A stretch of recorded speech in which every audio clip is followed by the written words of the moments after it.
Hi there everyone, it's Jaycee. Welcome back to another perfect pairing. In this card making tutorial, I wanted to preserve a recent floral scene I had in my garden. I love the texture and dimension along with the color blocked palette that I saw in my early autumn scene. Keep watching to find out more of the inspiration behind this textured yet simple arrangement. To start this card, I'm going to use Ethereal Blooms layering stamp set as well as its coordinating die set. These are going to be some supporting elements that I have in my card, and truthfully, I've really missed layering stamping, so I was excited to see that this stamp set was coming out. So of course, to layer these stamps, I'm going to use my all-to-new original size stamp wheel, and on the middle of my sticky mat grid, I'm going to position an A2 size panel of white cardstock. The two bloom images that I'm focusing on in Ethereal Blooms are the A series and C series, so that's stamped images A1 through 4 and C1 through 4. In numerical order, I'm going to start with A1 and C1 and stamp the base layer in pink diamond. This is from the Cherry Blossom Fresh Dye ink set.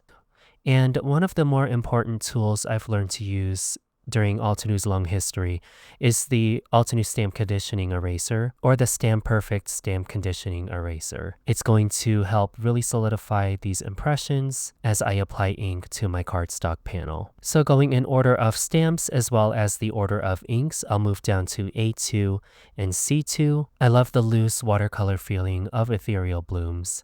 It makes it so easy and forgiving to layer up the remaining layers of the stamp set. And then, like I said, moving down the values of inks, I'll use Pinkalicious with my C2 layer, Rubellite for the A3 and C3 layers, finally Razzleberry in the A4 and C4 layers. I modeled these floral images after some proven winners petunias I have in my garden.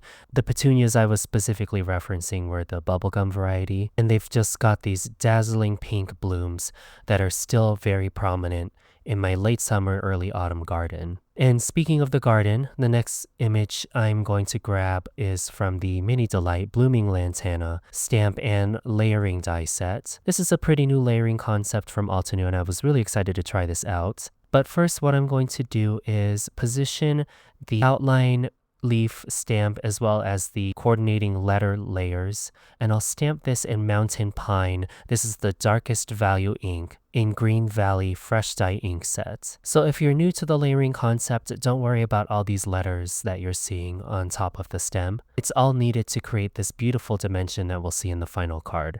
So what I'm going to do is separate this A2 size panel between Ethereal Blooms and Blooming Lantana, and I'll finish off Ethereal Blooms by using the coordinating die set and cut out the layered stamped images. I won't need these elements until the final assembly of the card, so I'll set them off to the side for a moment and grab another element that I want to incorporate into the scene. This is Mix and Match Frames die set.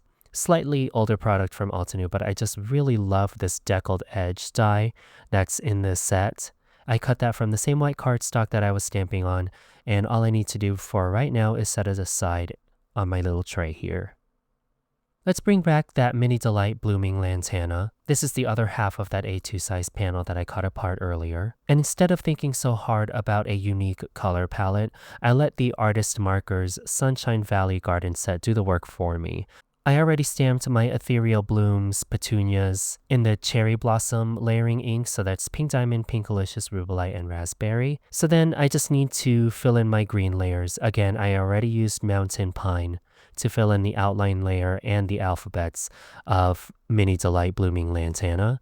So then I'll just use the rest of the artist markers in Sunshine Valley to fill in the leaf and stem layers. So Firefly, Grassfield, Shadow Creek, and Mountain Pine. I don't want to spend too much time on the leaves, though I do want to create some interesting texture and color it in a style that I'm most comfortable with. So I'll start from the darkest value of artist marker, which is Mountain Pine, the same color as the outline stamp. Then move down to Shadow Creek, fill in some of those detail layers. Grassfield to help brighten up some areas. And then Firefly to finish off the highlights.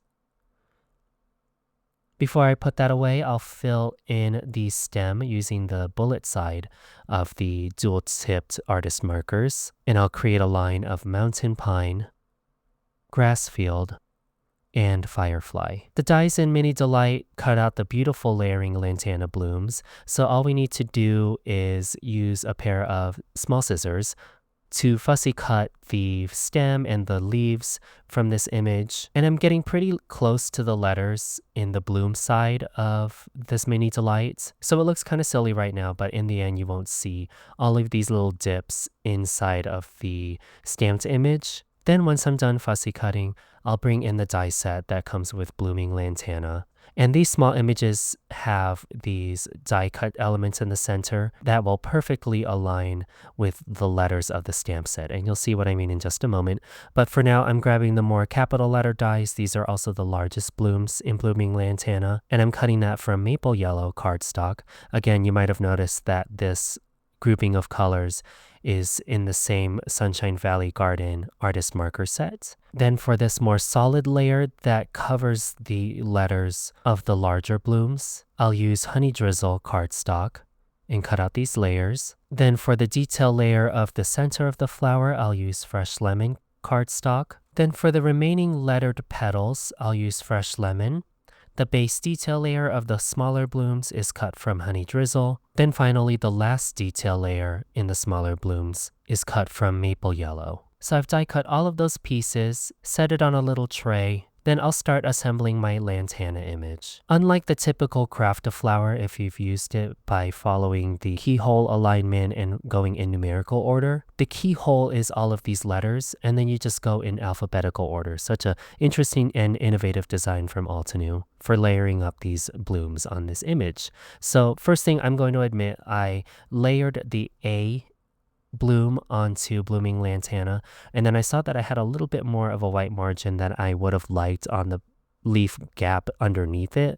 So I did take it back out and I cut a little bit more out from the bottom and then returned it to my sticky mat grid. So it's going to look slightly different than what you remember, but either way, I started by applying a little dollop of glue around the letters of my larger blooms. So it was all of the blooms on A, B, C, D, E, F, G, H, and K. So again, I'll just go in order, aligning the opening of the gap in the petals to the letters that you see on the base stamped layer of Blooming Lantana. So I will not adhere the K layer yet, because again, we have to go in alphabetical order. And instead of adhering the other half of the grouping of petals directly onto my stamped layer, I'll use a little bit of Instant Dimension foam tape. This is the 1/2 inch wide by 1/16 inch thick Instant Dimension foam tape. And I'm just going around the letters, filling in the gaps with this tape.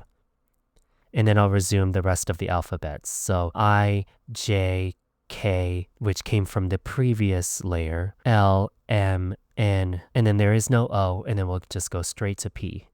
Then to cover up the openings of the letters, that's where we use the Honey Drizzle small die cuts, and the way you position them, it doesn't really matter, just as long as you cover up the letters that you see.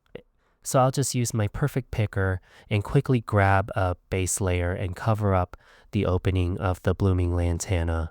Then to create some interesting dimension on these blooms, I'll use the Fresh Lemon detail image with the hole in the center to align with that base detail layer. And they do fit exactly, but I wasn't really paying too much attention to getting it perfect in the end.